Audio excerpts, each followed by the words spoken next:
If you come from a non-technical background and want to break into DevOps in 2026, this is the only video you will ever need. I'll give you a straight roadmap to take you from zero to get hired in less than 6 months. Step 1 is to learn the fundamentals properly. Everything in DevOps runs on Linux. Servers, containers, cloud environments. Linux is the foundation. If you're not comfortable with Linux, you'll struggle as a DevOps engineer. To learn Linux, you can watch Free Code Camp's YouTube course here, which will teach you in a way that's easy for beginners, and they'll break it down in a way that makes sense. When you complete that course, you play the over-the-wire bandit game, which is a game specifically designed to improve your Linux knowledge through hands-on learning. It will force you to use Linux commands and improve muscle memory, because in DevOps it's all about muscle memory. The more hands-on you do, the more you remember. And at some point, as a DevOps engineer, you'll be troubleshooting why something isn't working. This is where networking comes in. Things like firewalls, DNS, IPs. You might have heard of these, but this is the backbone of how the internet works. To learn networking, you can watch Adrian Cantrell's networking playlist on YouTube. He explains networking in a way that actually makes sense, especially if you're new to the field. Learn about things like HTTP, TCP, and IP, and how the internet works. These aren't just random terms. If you can't explain how data moves across the internet, you'll struggle in DevOps. Then you learn Git. Version control is non-negotiable for any engineer,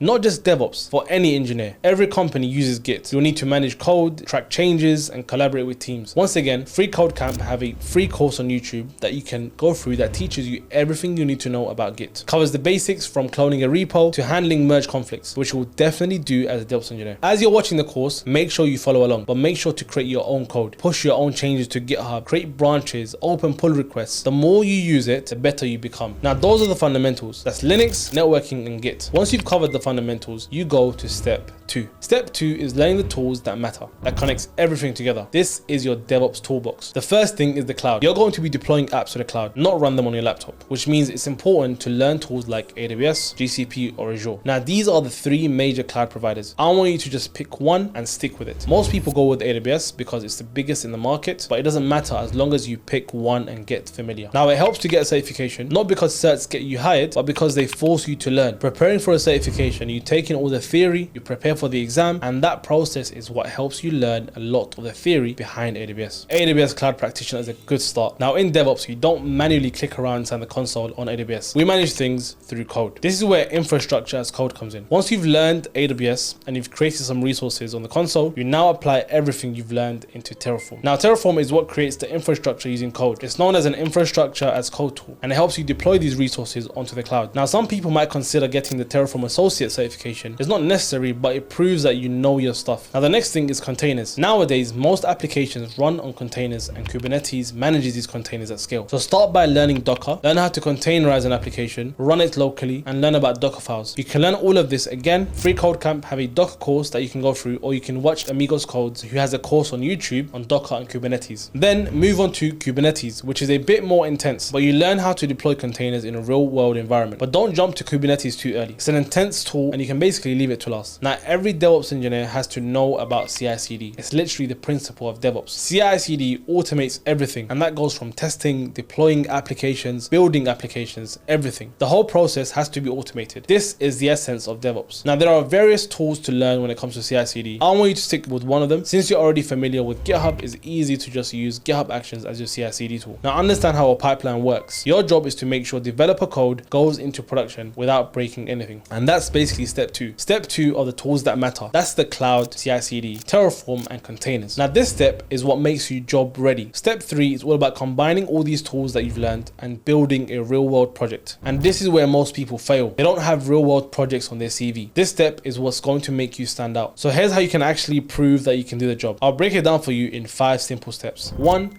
Find a simple application. It can be any app. It doesn't matter. It can be open source. Find it online. Make it yourself. It doesn't matter.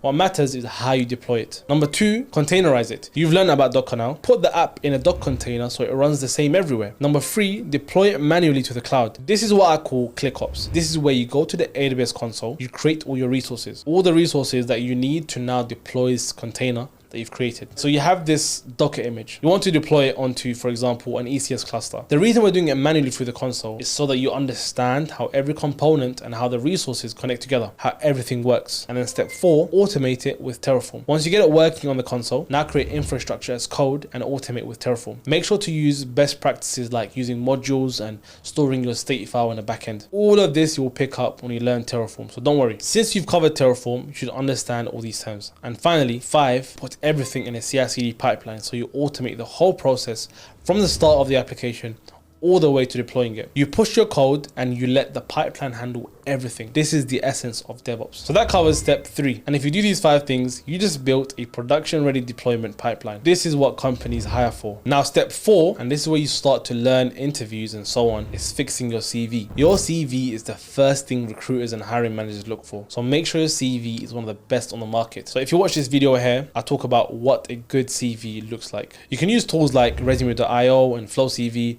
to give you CV templates and formatting options so your focus can be on the content. Now finally, step 5, and this is how you get the opportunities to even get hired to begin with. You post what you learn on LinkedIn. So you have the skills, you have a project, you have a CV. Now you want to get known by recruiters and hiring managers. Posting on LinkedIn, sharing projects, talking about your journey. You'd be surprised at how many recruiters reach out to you when you start posting. Also, make sure to DM recruiters and hiring managers. Don't wait for job postings. Most job postings don't even reach the market. Message recruiters and hiring managers directly. And obviously after all this, apply to jobs. Once you have a CV, you've got some feedback from your CV, you have a CV that works, apply to jobs directly. Quantity is what matters here, but don't forget about quality. Make sure to nurture every application you make. Make 100 high quality job applications, and make sure you also use techniques like following up so that when you don't get a response, you reach out. You job track, so you make sure everything is on a spreadsheet and you're tracking your applications, and you have a separate page on feedback. So certain stages where you might have failed, get feedback on those stages. Now the first job is the hardest, but if you apply all these techniques, you'll be in a very good position to land a role as a DevOps engineer. And that's the full roadmap end to end. Follow this and I guarantee you'll be a DevOps engineer in less than 6 months if you consistently put in a few hours every day. If this helped, drop a comment, make sure you save this video, and I'll see you in the next one.